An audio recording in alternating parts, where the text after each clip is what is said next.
Sa kanto ng Taft, amoy singaw ang umaga sa basang semento. Kumakalansing ang jeep, may patak ng ulan sa yero ng bubong. May nagtitinda ng kape sa gilid, pumapait sa dila ang payong tikom na parang bibig. Napagod na magsalita, maaga pa pero may humahabang pila.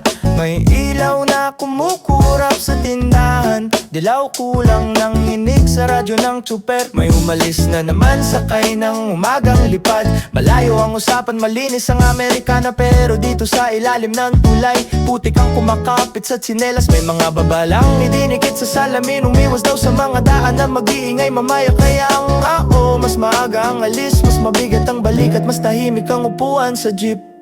Sikip ang hinga, sikip ang hinga.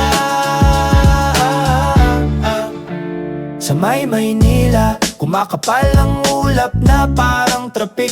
Inihiwan ng sirena ang hangin, sumasabit sa tenga. May pulis sa bangketa, may placard sa tagiliran ng kalsada. May nagmamadaling tumawid na di lumilingon, sa bulsa gusot ng resibo at barya sa noo. Pawis na hinalo ng ambon, habang sa matayog na gusali sa timog. May pumutok na gabi sa loob ng isang pinto.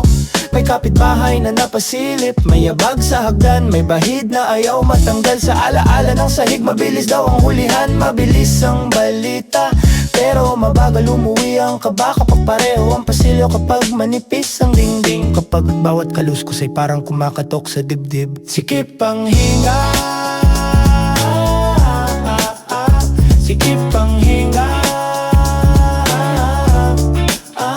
sikip ang hinga, sikip ang hinga. Kaya pag dilim, bit-bit pa rin ang payong. Kahit huminto na ang ulan, dumaraan ang jeep na kalahating ilaw, kalahating anino sa kalsada. Tubig at langis sa magkahalong kinang at sa bubong. Patak na lang ang natira, isa-isa, ayaw pang tumigil.